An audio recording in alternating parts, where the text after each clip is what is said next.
मेरी प्यारी माँ बहनों, आपको शिकायत है आपके घर की बच्चियां आपकी बात नहीं मानती, आपको शिकायत है आपके घर की लड़कियां बेपर्दा निकल रही हैं।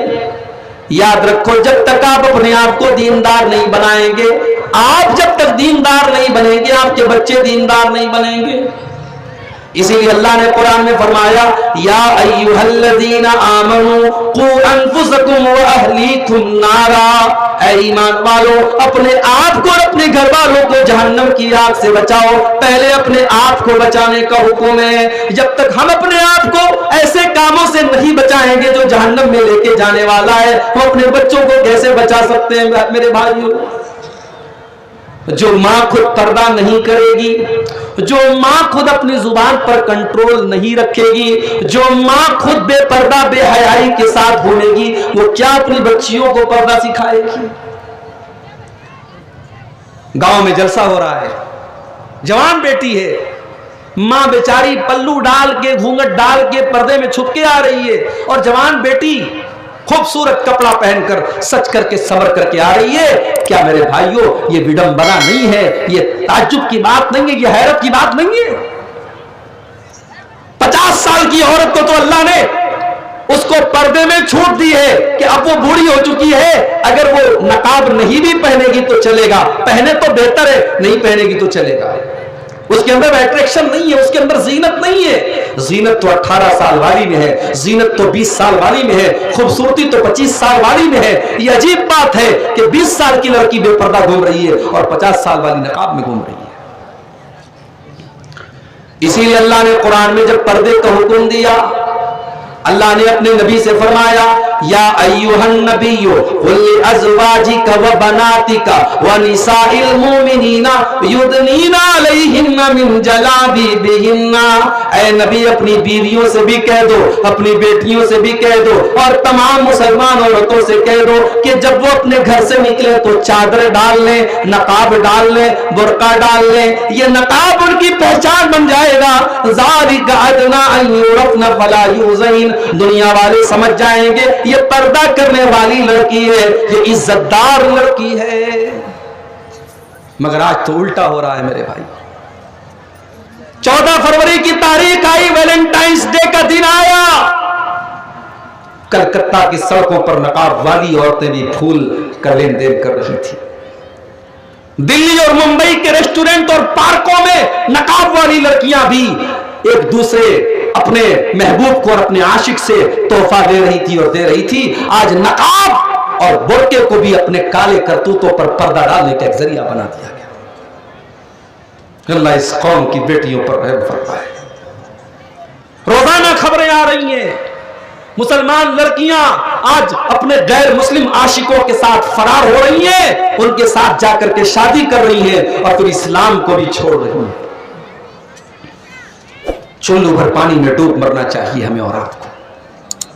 अगर इतने सारे मदरसे होने के बावजूद, इतने इदारे होने के बावजूद, और उम्मत के पास लाखों करोड़ों की दौलत होने के बावजूद, अगर अपनी बेटियों को हम इस लायक भी नहीं बना सके कि हमारी बेटियां इस्लाम की और ईमान की अहमियत को समझती और इस्लाम को बचाने की कोशिश करती है, अगर हम अपनी बेटियों को इस लायक भी नहीं बना सके, मोहब्बत और इश्क के नाम पर अगर हमारी बेटियां, हमारी कौम की बेटियां अगर किसी के साथ भाग रही हैं और अपनी इज्जत का सौदा कर रही हैं, तो पूरी कौम के लिए चुल्लू भर पानी में डूब मरने की बात है। ईमान कोई सस्ती चीज है? अरे ईमान तो वो चीज है जिसको बचाने के लिए जान देनी पड़े तो जान दे दी जाए। मेरी प्यारी माँ बहनों, एक तरफ ये लड़कियां हैं जो अपने बाप का नाम डुबो रही है, अपनी कौम का नाम डुबो रही है, और एक तरफ देखो हजरत सुमैया रजी अल्लाह तआला अन्हा को देखो, वो बेचारी अपने जवान बेटे के सामने नंगी कर दी जाती है, अपने शौहर के सामने नंगी कर दी जाती है, उनके बदन के कपड़ों को उतार लिया जाता है। हाय हाय, एक माँ के लिए कितनी जिल्लत की बात है, उसके जवान बेटे के सामने उसको नंगा कर दिया जाए। ओ सुमैया, तेरे ईमान का क्या कहना, तेरी इस्तिकामत का क्या कहना, तूने जवान जवान बेटे के सामने नंगा होने की जिल्लत को गवारा कर लिया, मगर तूने इस्लाम को छोड़ना गवारा न किया, तूने ईमान को छोड़ना गवारा न किया। सुमैया शहीद हो जाती है, बड़ी बेदर्दी से उनको शहीद कर दिया जाता है। वो अल्लाह की राह में प्यारी हो जाती हैं, वो अपनी जान अल्लाह की राह में दे देती हैं, मगर इस्लाम छोड़ने के लिए तैयार नहीं होती। तरबियत की कमी है मेरे भाइयों। हम अपनी बेटियों को ईमान नहीं सिखा सके। ठीक है, आपके इदारे में तो आपके इलाके में तो माशाअल्लाह लड़कियों के इदारे हैं। लोग अब तो मैं देखता हूं गांव देहात में, खास तौर से आप लोगों के इलाकों में लड़कियों को दीनी तालीम देने का रुझान बड़ा है, अच्छी बात है, मगर शहरों के हालात बहुत खराब है। अभी मैं कलकत्ता से होकर आ रहा हूं, मुंबई जाता रहता हूं, बड़े बड़े शहरों के हालात बहुत खराब है। एक तो बड़ी तादाद में मुसलमानों में ऐसे लोग हैं जो अपनी मस्जिदों में औरतों को जाने की परमिशन नहीं देते। उनका फतवा है कि साहब औरतें मस्जिद में नहीं जा सकती, मार्केट जा सकती हैं, घूमने फिरने जा सकती हैं, कलकत्ता की सैर कर सकती हैं, दिल्ली के कुतुब मीनार देख सकती हैं, लाल किला में तफरीह कर सकती हैं, लेकिन मस्जिद में जाकर के नमाज और जुमा नहीं पढ़ सकती। फतवा लगा के रखा है। ये अलग बात है कि अब जब पानी सर से ऊंचा होने लगा, जब उनके घरों की बेटियां भी जब घर छोड़ के भागने लगी, तो अब धीरे धीरे कुछ हल्की हल्की जुबानों से कहा जाने लगा कि अगर उनका अलग इंतजाम हो तो नमाज पढ़ सकती है। कुर्बान जाओ, इस मुल्क में जब औरतों के लिए मस्जिद के दरवाजे बंद कर दिए गए, ये जमात अहले हदीस थी जिसने अपनी मस्जिदों के दरवाजे औरतों के लिए खोले थे। आज अल्हम्दुलिल्लाह पूरे हिंदुस्तान में लाखों अहले हदीस की मस्जिदें हैं जहां जुमा की नमाज में औरतों का इंतजाम होता है और औरतें जाती हैं और इमाम साहब की तकरीर सुनती हैं। और आपके गांव में और आपके इलाके में अगर इंतजाम नहीं है तो माफ कीजिए, होना चाहिए। ये जलसे जो साल में एक बार होते हैं और इसमें औरतें आती हैं, माफ कीजिए, औरतों के दीन की तरबियत के लिए इतना काफी नहीं है। आपको जुमा की नमाज में औरतों का अलग से इंतजाम करना चाहिए। और बरहेट से पढ़ करके आपके घरों की और खानदान की लड़कियां जो फारिग होती हैं, उनके जरिए भी घरों और खानदानों में दीन का काम होना चाहिए। अपनी लड़कियों को सिर्फ इसलिए मत पढ़वाइए मदरसों में कि उनको अच्छा रिश्ता मिल जाए। अगर उन्होंने तालीम हासिल की है 8-10 साल, तो उस तालीम का बेनिफिट भी समाज को मिलना चाहिए। औरतों में बहुत दीन का काम करने की जरूरत है मेरे भाई। बहुत सारी बदअकीदगी औरतों में पाई जाती है। बच्चा रो रहा है, मिर्चे को आग में डाल करके मिर्चे की धुनी दी जा रही है, मिर्चे का धुआं दिया जा रहा है कि नजर उतर जाएगी, नजर लगी है नजर उतर जाएगी। किसने सिखाया भाई साहब? ये बच्चे की मालिश कर रही है, अब काजल उसकी आंखों में लगाया, काजल का टीका यहाँ पेशानी पे लगा दिया, पूछो क्यों लगा दिया? कहती है इससे नजर नहीं लगी। किसने बताया तुझको नजर नहीं लगेगी? सूरज ग्रहण लगा है, डॉक्टर लोग कहते हैं, मेडिकल साइंस कहती है सूरज ग्रहण लगा हो तो किसी को भी डायरेक्ट सूरज को नहीं देखना चाहिए, आंखों को नुकसान पहुंचता है। चलो भाई, अच्छी बात है, साइंटिफिक बात है, मगर हमारे यहां क्या मशहूर है? अगर सूरज ग्रहण लगा है तो औरत छत पर नहीं जा सकती, औरत किचन में नहीं जा सकती, कोई काम धाम नहीं कर सकती, खास तौर से अगर प्रेग्नेंट औरत है, हामिला औरत है तो।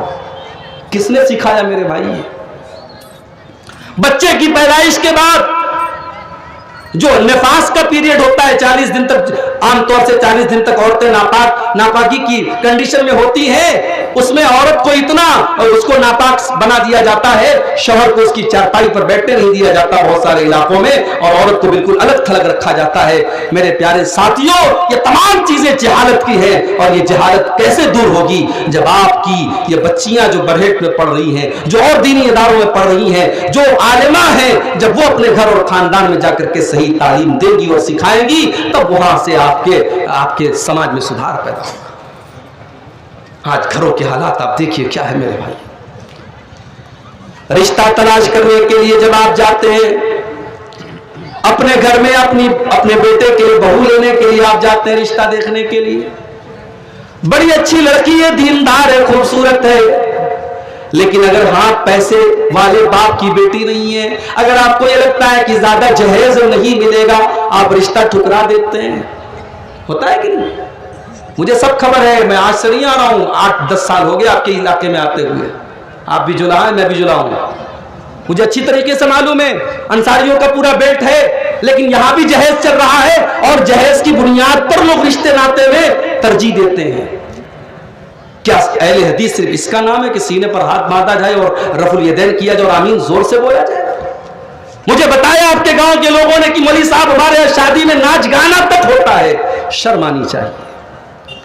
अल्लाह के नबी फरमाते हैं मेरी उम्मत पर एक ऐसा जमाना आएगा, खसफुन व कसफुन व मसफुन, आसमान से पत्थरों की बारिश की जाएगी, जमीन में लोगों को धसा दिया जाएगा और लोगों के चेहरे सूअर और बंदर के जैसे कर दिए जाएंगे। साहबा ने पूछा अय अल्लाह के नबी वो दौर कब आएगा?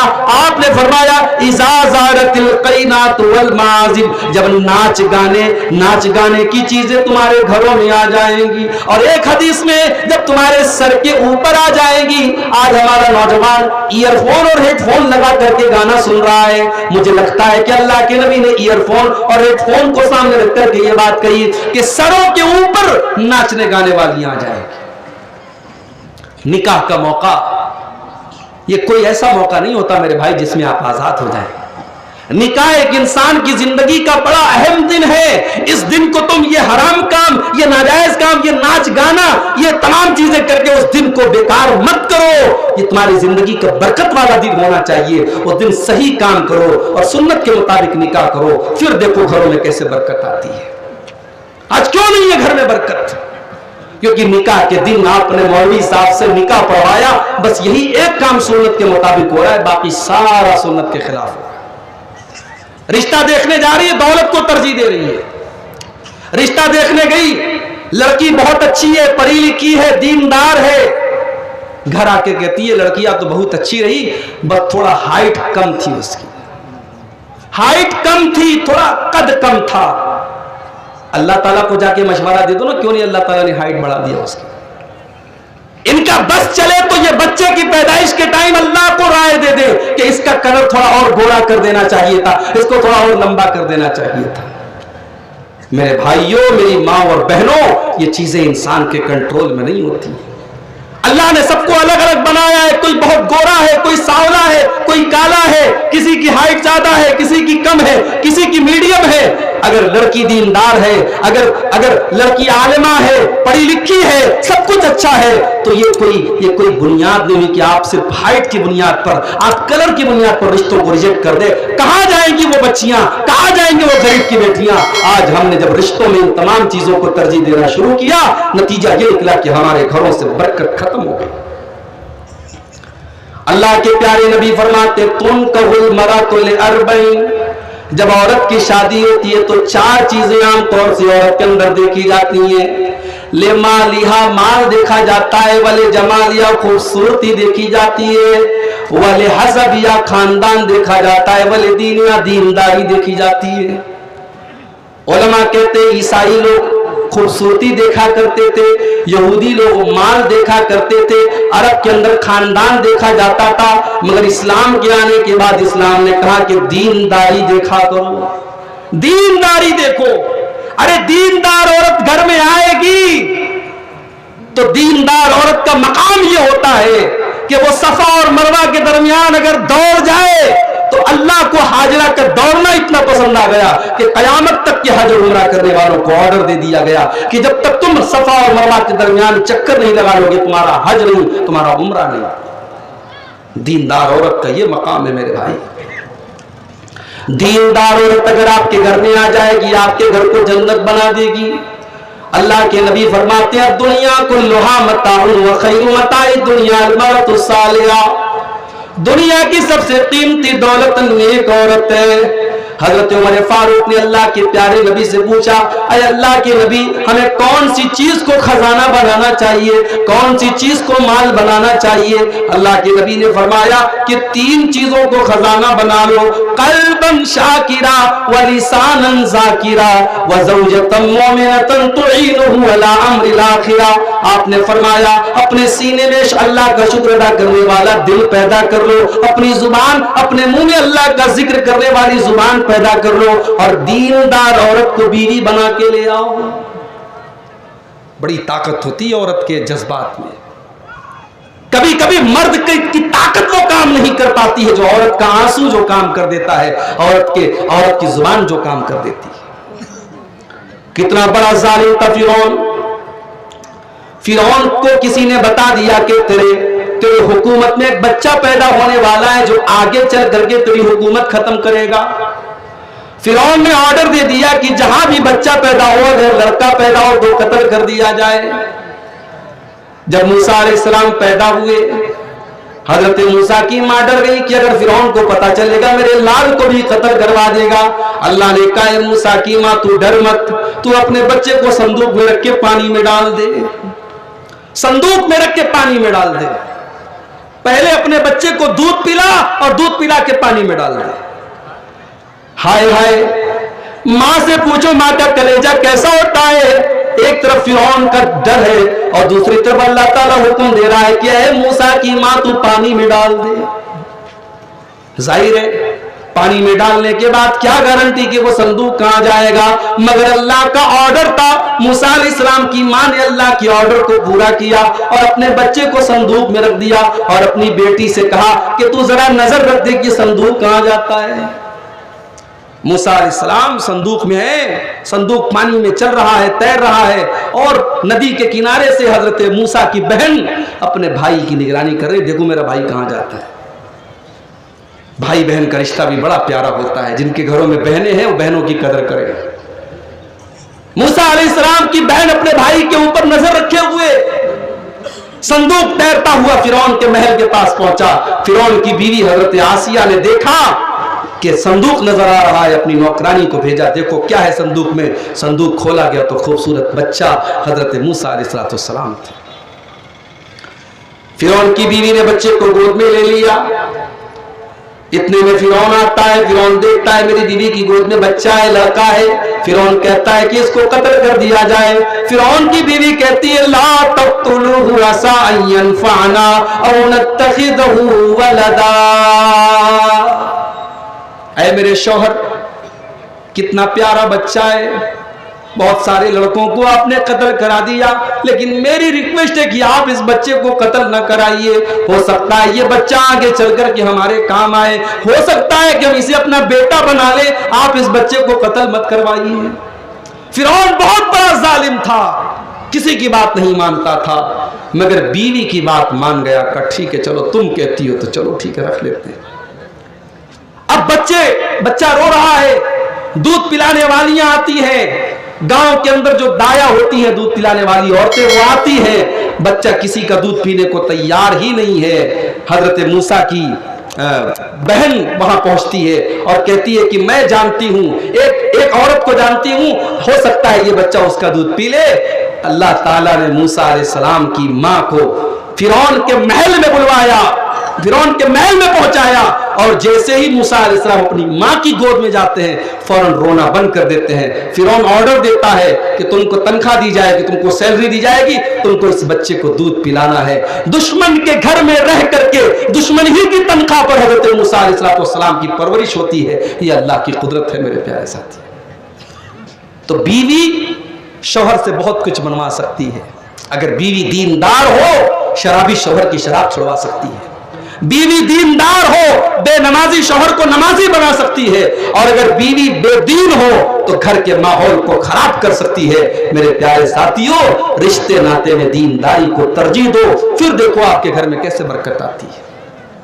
आज घरों का सुकून खत्म हो रहा है। भाई मियां बीवी का रिश्ता सुकून का रिश्ता है। अगर बीवी को शौहर से सुकून नहीं मिल रहा है, शौहर को बीवी से सुकून नहीं मिल रहा है, तो फिर शादी का क्या मतलब है। अल्लाह ने कुरान में इस रिश्ते को सुकून का जरिया बनाया है। वमिन आयातिही अन खलक लकुम मिन अनफुसिकुम अज़वाजा। अल्लाह ताला की बहुत बड़ी निशानी ये भी है, उसने तुम्हारे लिए तुम्हारी बीवियों को बनाया, लितस्कुनु इलैहा, ताकि वो अपनी बीवी से सुकून हासिल करो। बीवी से सुकून मिलना चाहिए शौहर को। शौहर बेचारा थका हारा जब घर में आए तो बीवी को चाहिए शौहर के आने के पहले वो तैयार हो, खुशबू लगाए, अच्छे कपड़े पहने, शौहर का इस्तेमाल करे, अपनी मुस्कुराहट से शौहर के गम को दूर करे। अगर बीवी शौहर के लिए तैयार नहीं होती है। जलसे में जाना है तो 1 घंटा मेकअप करती है, शादी में जाना है तो 2 घंटा मेकअप करती है, किसी पार्टी में किसी तकरीब में जाना है खूब तैयार होती है, और शौहर के लिए कभी तैयार नहीं होती है। तो ऐसी बीवी को यह कहने का कोई हक हासिल नहीं है कि मेरा शौहर मेरे ऊपर ध्यान नहीं देता है। शौहर को ध्यान देने के लिए अगर बीवी चाहे तो अपने मोहब्बत के जरिए शौहर का दिल जीत सकती है। इसीलिए जब अल्लाह के नबी से पूछा गया, अरे अल्लाह के नबी सबसे बेहतरीन औरत कौन सी होती है, अल्लाह के प्यारे नबी ने फरमाया, अल्लती तसुर्रुहु इज़ा नज़र व तुतीउहु इज़ा अमर। सबसे बेहतरीन औरत वो है कि शौहर अगर कोई हुक्म दे तो बीवी उसको माने और शौहर की इताअत करे, शौहर का हुक्म माने और शौहर की अपनी इज्जत और आबरू की और शौहर के माल की हिफाजत करे। तो आज मेरे प्यारे साथियों, ये जो जलजले आए हैं, इन जलजलों ने हमें और आपको ये डरा दिया है, ये सबक दिया है कि हम और आप अपने अमल की इस्लाह करें, अपने घर वालों की इस्लाह करें। इन जलजलों ने हमें और आपको ये सबक भी दिया है, अगर तुर्की और सीरिया के अंदर ये जलजले पूरे शहर को तबाह कर सकते हैं, तो हमारे और आपके शहर में और हमारे और आपके गांव में भी जलजला आ सकता है, और कल ये तबाही हमारे ऊपर भी आ सकती है, और हो सकता है कि कल ये दिन हमको भी देखना पड़ जाए। और अल्लाह के नबी ने तो कयामत की निशानी भी बताई थी कि बहुत ज्यादा जलजले आएंगे। आपने फरमाया, ला तक़ूमुस्सा, कयामत नहीं आएगी हत्ता युक़बज़ल इल्म, यहां तक कि इल्म उठा लिया जाएगा, इल्म उठा लिया जाएगा। क्या मतलब? मदरसे बंद हो जाएंगे, किताबें खत्म हो जाएंगी? नहीं, किताबें रहेंगी, मदरसे रहेंगे, उलमा खत्म हो जाएंगे, दुनिया से उलमा खत्म हो जाएंगे, और उलमा का काम जाहिल करेंगे। लोग जाहिलों को मुफ्ती बनाएंगे, लोग जाहिलों को इमाम बनाएंगे। जो कुरान ढंग से नहीं पढ़ सकता वो मस्जिद का इमाम बनेगा, जो 1 नंबर का चोर और बेईमान है वो मस्जिद का मुतवल्ली बनेगा। लोग जिम्मेदारी गलत लोगों को देंगे, जाहिल को आलिम का दर्जा देंगे। कयामत की एक निशानी ये भी है कि इल्म को उठा लिया जाएगा। वह तकसुर ज़लाज़िल, और बहुत ज्यादा जलजले आएंगे। वह यतक़ारब ज़मान, और कयामत के पहले एक ऐसा दौर आएगा कि टाइम बहुत जल्दी जल्दी गुजरेगा, समय बहुत तेजी से गुजरेगा। वह तज़हरल फितन, और बहुत ज्यादा फितने पैदा होंगे। वह यक्सुरल हरज, और बहुत ज्यादा कत्ल और खून खराबा होगा। अभी बनारस में 1 महीना पहले एक वाकया हुआ, 6-7 साल का बच्चा घर से जाता है, लापता हो जाता है। माँ बाप थाने पे जाके रिपोर्ट लिखवाते, हमारा बच्चा कल से नहीं मिल रहा है। 2 दिन के बाद बनारस के एक कूड़े खाने के पास 2-3 बड़े बड़े पॉलिथीन के पैकेट में बच्चे की कटी हुई लाश मिलती है। बच्चे की लाश के टुकड़े मिलते हैं। सीसीटीवी कैमरे से खंगाला जाता है, कातिल पकड़ा जाता है, कातिल को अरेस्ट किया जाता है। पुलिस पूछती है, तूने बच्चे को क्यों मारा? कातिल कहता है, बच्चा मुझे बहुत चिढ़ाया करता था, मेरा बहुत मजाक उड़ाया करता था, मैं मुझसे बहुत नाराज था उससे, और मैंने उसे पकड़ के ले जाके कत्ल कर दिया। हालांकि इस बात की कोई गारंटी नहीं है कि उसकी ये स्टोरी सही है भी कि नहीं है, उसने किस वजह से बच्चे को कत्ल किया। मगर आप देखिए, जरा सी बातों पे कत्ल हो रहे हैं। 5-5, 6-6 साल की बच्चियों के साथ रेप के वाकयात हो रहे हैं। क्यों इंसान इतना गिर गया है मेरे प्यारे साथियों? इसलिए गिर गया है कि आज दिल से ये एहसास मर चुका है कि हमें अल्लाह के सामने खड़े होना है, हमें अल्लाह के सामने जवाब देना है। और कयामत के दिन हमारी जिंदगी की पूरी रिकॉर्डिंग अल्लाह की दरबार में, अल्लाह की बारगाह में ओपन की जाएगी, और हमने जिंदगी में जो अमाल किए हैं सब खोल दिया जाएगा। वकुल्ल इंसानिन अल्ज़मनाहु ताइरहु फी उनुक़िही व नुख़रिजु लहू यौमल क़ियामति किताबन यल्क़ाहु मंशूरा। हमने हर इंसान का नाम-ए-आमाल उसकी गर्दन में लटका दिया है, और कयामत के दिन हम उसके नाम-ए-आमाल को खुली हुई किताब बना देंगे, और हम बंदे से कहेंगे, इक़रा किताबक कफ़ा बिनफ़्सिकल यौमा अलैका हसीबा। मेरे बंदे, तू अपने किताब को पढ़ ले, तू देख ले तूने जिंदगी में क्या अमल किया था। आज तो खुद अपना हिसाब ले ले, हम तेरा हिसाब नहीं लेंगे। अल्लाह का जो हिसाब होगा मेरे प्यारे साथियों, उसमें कोई बेईमानी नहीं है। हमारी औरतें सोनार क्या जाती है, अपने नाक की नथनी, अपने नाक की नथिया उतार करके देती है। सोनार अपने तराजू पे रख के बता देता है नाक की नथिया का वजन क्या है। सोनार का तराजू मामूली से मामूली चीजों को तौल देता है, लेकिन कयामत के दिन अल्लाह की बारगाह में जो तराजू रखा जाएगा वो तराजू सोनार के तराजू से भी ज्यादा खतरनाक होगा। वो तराजू कैसा होगा? अल्लाह ने फरमाया वनज़उल मवाज़ीनल क़िस्त लियौमिल क़ियामा, हम कयामत के दिन इंसाफ का तराजू रखेंगे। फला तुज़लमु नफ्सुन शैया, और किसी के साथ कोई जुल्म नहीं किया जाएगा। व इन काना मिस्क़ाल हब्बतिन मिन खरदलिन अतैना बिहा, एक राई के दाने के बराबर भी तुमने कोई अमल किया होगा उस तराजू पर सामने आ जाएगा। व कफा बिना हासिबीन, और हम तुम्हारा हिसाब लेने के लिए काफी हैं। आज इंसान उस दिन से नहीं डरता है मेरे भाई। ये ज़लज़ले हमने देखे, लेकिन हमने बस उसको समाचार की तरह सुन लिया, हमने न्यूज की तरह सुन लिया कि ठीक है ज़लज़ला आया, हमारे दिल पे कोई असर नहीं पड़ा।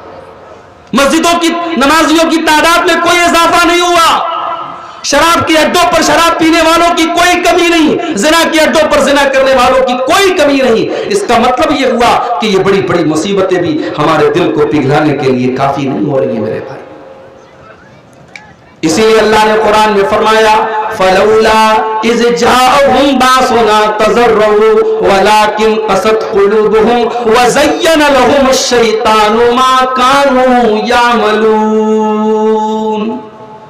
होना तो ये चाहिए था, जब मुसीबतें आती हैं, जब ज़लज़ला आता है, जब सैलाब आता है, जब महंगाई आती है, जब जालिम हुकूमतों का दौर आता है, जब सुनामी आती है, जब कोरोना वायरस आता है, जब इस तरीके की कोई मुसीबत आती है, तो होना तो ये चाहिए था मेरे बंदों कि तुम अल्लाह से तौबा करते, तुम अल्लाह की बारगाह में गिड़गिड़ाते, तुम अल्लाह की तरफ रुजू करते। लेकिन तुम्हारे दिल तो सख्त हो चुके हैं और शैतान ने तुम्हारे काले करतूतों को इतना जा दिया है कि तुम्हें अपने काले करतूत भी काले नहीं लगते। हमारे नबी का हाल तो यह था मेरे भाई। तेज हवाएं चलती थी, बुखारी के अल्फाज है अल्लाह के नबी घुटने पर गिर जाते थे। हवाएं तेज चलती थी, अल्लाह के नबी घुटने के बल गिर जाते थे और दुआ करते थे अल्लाहुम्मा जअलहा रहमतन लना वला तजअलहा अज़ाबन लना। ऐ अल्लाह ये आंधी चल रही है, ये हवा चल रही है, ऐ अल्लाह तो इसको हमारे लिए रहमत बना दे, ऐ अल्लाह तो इसको अजाब मत बनाना, ऐ अल्लाह इस हवा को हमारे लिए तो रहमत बना दे। जब भी आसमान में बादल नजर आते, जब भी तेज हवाएं चलती, अल्लाह के नबी का चेहरा उतर जाता था, आपके चेहरे पर डर आ जाता था। एक मर्तबा अम्मा आयशा ने पूछा अय अल्लाह के नबी क्या बात है, लोग तो बादलों को देख करके खुश हो जाते हैं, जब हवाएं चलती हैं तो लोग खुश हो जाते हैं कि चलो बारिश होने वाली है, मगर आपका चेहरा उतर जाता है, आपका चेहरा गमगीन हो जाता है, क्या बात है अय अल्लाह के नबी ऐसा क्यों करते हैं आप? आपने फरमाया या आयशा मा युअम्मिनुनी अन यकूना फीहिल अज़ाब। आयशा जब मैं तेज हवाओं को चलते हुए देखता हूं, जब मैं आसमान में बादलों को देखता हूं, आयशा मैं डर जाता हूं कहीं अल्लाह का अजाब तो नहीं आने वाला है। हवाओं को देख करके मैं डर जाता हूं कि कहीं अल्लाह का अजाब तो नहीं आने वाला है। इसलिए कि तुमसे पहले की ऐसी उम्मतें भी दुनिया में आई हैं कि अल्लाह ने हवा के जरिए उनके ऊपर अजाब भेजा है, और ऐसी भी कौमें दुनिया में आई है कि आसमान में बादल आया और उनको लगा कि ये बारिश होने वाली है, बादल बरसने वाला है, लेकिन वो बादल उनके ऊपर अजाब बन करके आया। इसलिए आयशा जब मैं आसमान में बादलों को देखता हूं और तेज हवाओं को देखता हूं तो मैं डर जाता हूं। एक तरफ हमारे नबी का ये हाल था और दूसरी तरफ हमारा ये हाल है कि हम इतनी बड़ी बड़ी मुसीबतों को देखते हैं और उसके बाद भी हमारे दिल पर कोई असर नहीं पड़ता। मेरे प्यारे साथियों, तुर्की के अंदर आया हुआ ये ज़लज़ला हमें और आपको बहुत बड़ा सबक दे रहा है। और अभी कल एक वीडियो मैंने देखा, 7 साल की एक मासूम बच्ची सीरिया के ज़लज़ले में 3 दिन मलबे के नीचे दबी थी और 3 दिन के बाद जिंदा निकलती है और होश में आती है, तो पहला जुमला उसके मुंह से क्या निकलता है? वो कहती है कम मिन अय्यामिन मा सल्लैतु फीहा, कम मिन अय्यामिन मा सल्लैतु फीहा। होश में आने के बाद वो 7-8 साल की बच्ची कहती है कितने दिन हो गए मैंने नमाज नहीं पढ़ी है, कितने दिन हो गए मैंने नमाज नहीं पढ़ी है। उस 7 साल की मासूम बच्ची को यह एहसास हो रहा है कि मैं इस मुसीबत में थी, पता नहीं कितने टाइम की मेरी नमाज छूट गई है। आज हम अपने बच्चों के साथ, अपने परिवार के साथ ऐशो आराम से अपने घर में बैठे हैं और हम नमाज नहीं पढ़ते हैं। मेरे भाइयों, हमारे पास क्या बहाना है? हम अल्लाह को क्या बहाना पेश करेंगे? उस 7 साल की बच्ची ने हमें सबक दे दिया, हमारे पास कोई बहाना नहीं है नमाज पढ़ने का। नमाज न पढ़ने का कोई बहाना नहीं है। अल्लाह ने कुरान में साफ साफ कह दिया, इन्नस्सलात कानत अलल मुमिनीन किताबम मौकूता, बेशक नमाज मुसलमानों के ऊपर टाइम से फर्ज है। शेख इब्ने बाज से पूछा गया, अगर इंसान कोमा में है, ऑपरेशन थिएटर में, आईसीयू के अंदर है, वजू नहीं कर सकता, तयम्मुम नहीं कर सकता, रुकू नहीं कर सकता, सजदा नहीं कर सकता, लेकिन दिमाग काम कर रहा है, उस हालत में इंसान नमाज कैसे पढ़ेगा? शेख इब्ने बाज फरमाते हैं कि वो इंसान उसी हालत में लेटे लेटे अपनी आंखों के इशारे से नमाज पढ़ेगा। इसलिए कि अल्लाह कुरान में कहता है, फत्तकुल्लाह मस्ततातुम, अल्लाह से डरो जितनी तुम्हारे अंदर ताकत है। चूंकि वो खड़ा नहीं हो सकता, वो उठ नहीं सकता, वो वजू भी नहीं कर सकता, वो तयम्मुम भी नहीं कर सकता, वो जिस हाल में उसी हाल में नमाज पढ़ेगा। आज हमारी अक्सरियत नमाज से दूर है। रात भर तकरीर सुनने के बाद सुबह फजर की नमाज में गिनती के चंद लोग होते हैं मेरे भाई, और ये सिर्फ आपके गांव का नहीं, हर गांव का यही हाल है। चंद बूढ़े अगर मस्जिद में फजर की नमाज में न पहुंचे तो शायद मस्जिदों में फजर की नमाज में ताला लग जाए और फजर की नमाज में कोई ना आए, मस्जिदें खुले ही ना, अगर ये चंद बूढ़े ना पहुंचे।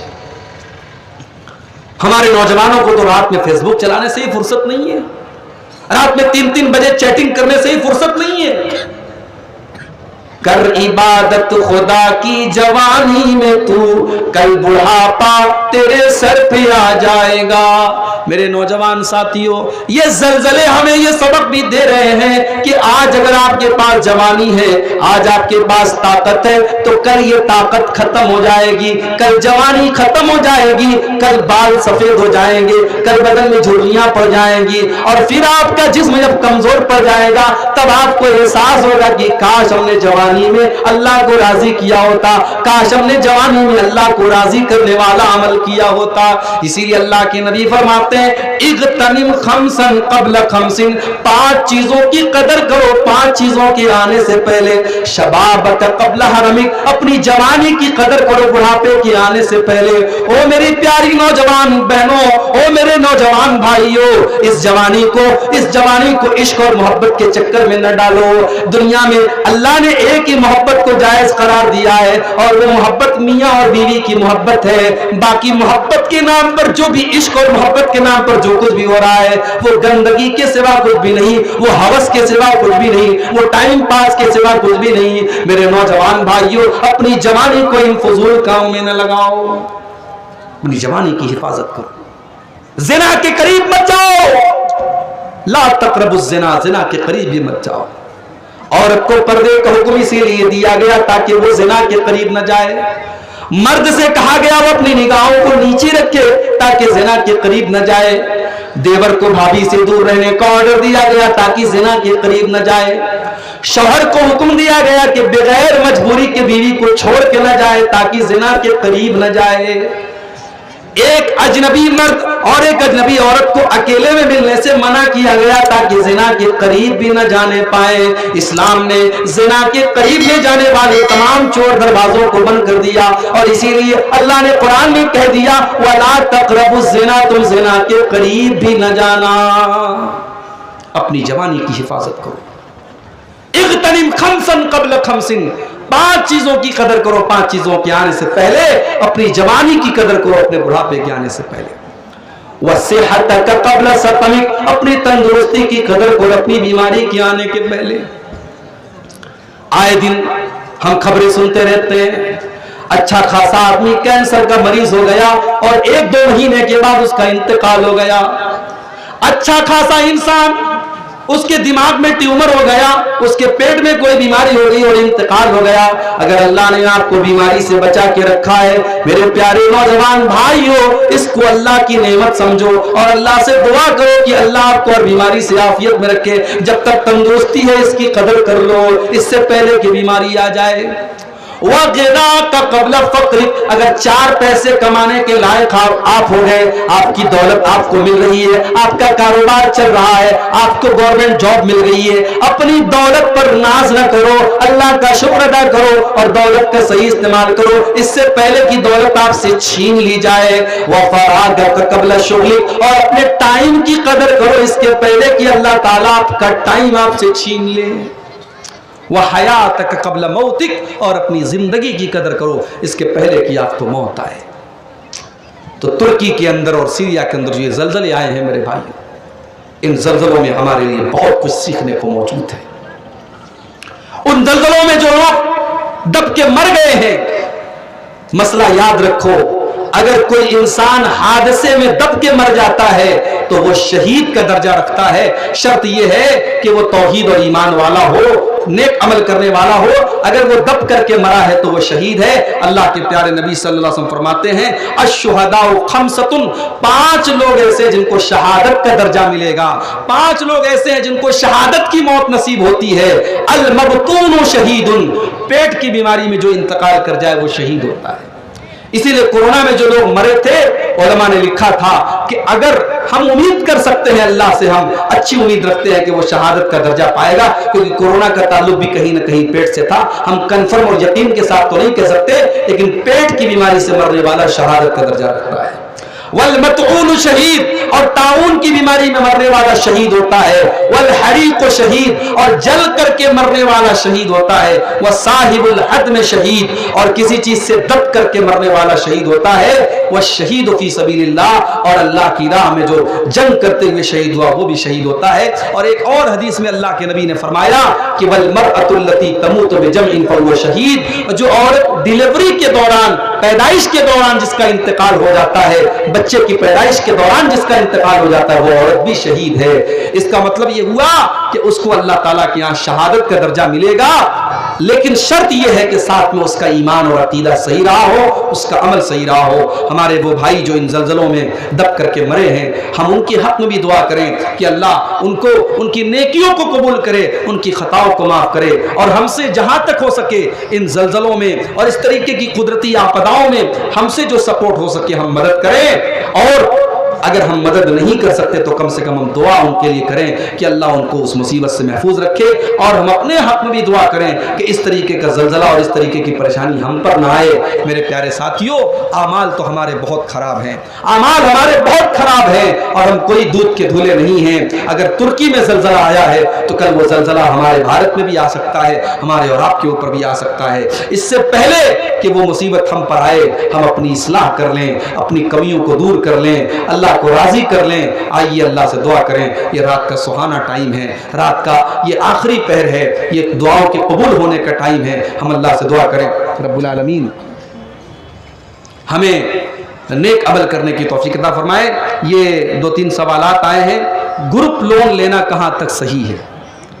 देखिए, जिस भी लोन में अगर सूद और ब्याज का लेन देन हो रहा है तो वो लोन सही नहीं है। अगर आप चाहते हैं कि समाज के अंदर कुछ ऐसे लोग हैं जिनको लोन की जरूरत है, तो कुछ जो पैसे वाले लोग हैं वो ऐसा सिस्टम बनाएं कि आपस में एक दूसरे से सपोर्ट करके ऐसे गरीब लोगों को बगैर इंटरेस्ट के उनको लोन दें। जो वाकई में ईमानदार हों, काबिल एतमाद लोग हों, उनको बगैर इंटरेस्ट के कर्जे हसना दें, यानी बगैर सूद और इंटरेस्ट के उनको लोन दें। बाकी लोन की हर वो शक्ल जिसमें ब्याज का ट्रांजैक्शन हो रहा है, इस्लाम का सीधा सीधा उसूल है कि कर्जा के जरिए मुनाफा नहीं कमा सकते। मिसाल के तौर पे मैंने आपको 100 रुपया दिया और मैं इस उम्मीद पर आपको 100 रुपया दे रहा हूं या इस शर्त पर दे रहा हूं कि आप 100 का 105 मुझे देंगे, तो ये 5 रुपया सूद है। कर्जा के ऊपर कोई मुनाफा लेना इस्लाम में जायज नहीं है, ये बात आप याद रखिए। इस पैसे से लोग घर बनाते हैं, जाहिर है जब वो सूद का लेन देन ठीक नहीं है तो उससे घर बनाना भी ठीक नहीं है। और जो लोग ऐसा किए हैं वो अल्लाह से तौबा करें, और अगर उन्होंने सूद लिया है तो उतनी रकम को वो जो है सदका और खैरात करे। और अगर उन्होंने सूद दिया है तो जाहिर है उसकी तो भरपाई नहीं हो सकती, वो अल्लाह से तौबा करे और आइंदा ऐसा गुनाह करने से अपने आप को बचाएं। लॉटरी खेलना कैसा है? मुझे बताया गया कि यहाँ लॉटरी भी बहुत ज़्यादा चल रही है। मेरे नौजवान साथियों, मैं वही बात कहूँगा, हलाल का 10 रुपया हराम के 100 रुपये से बेहतर है। लॉटरी और जुआ ये अचानक आमदनी के जो जराए हैं, ये क्लियर तौर पर हराम है, शरीयत की रोशनी में हराम है। इनके जरिए पैसा कमाना हराम है। अल्लाह के वास्ते अपने हलाल कमाई में हराम को मत मिलाओ। आपकी नेकियां कबूल नहीं होंगी, आपकी नमाजें कबूल नहीं होगी, आपके बच्चों की सेहत पर बुरा असर पड़ेगा, आपके परिवार पर बुरा असर पड़ेगा। अपने परिवार के और अपनी जान के दुश्मन मत बनो। हराम कमाई से अपने आप को बचाओ। लॉटरी खेलना और उसमें हिस्सा लेना बिल्कुल भी जायज नहीं है। ठीक है, तो ये 2 सवालात आए थे। अल्लाह ताला से दुआ है रब्बुल आलमीन हम सबको नेक अमल और अच्छी समझ की तौफीक अता फरमाए। आमीन। व आखिर दावाना अल्हम्दुलिल्लाहि रब्बिल आलमीन। वस्सलामु अलैकुम व रहमतुल्लाहि व बरकातहू।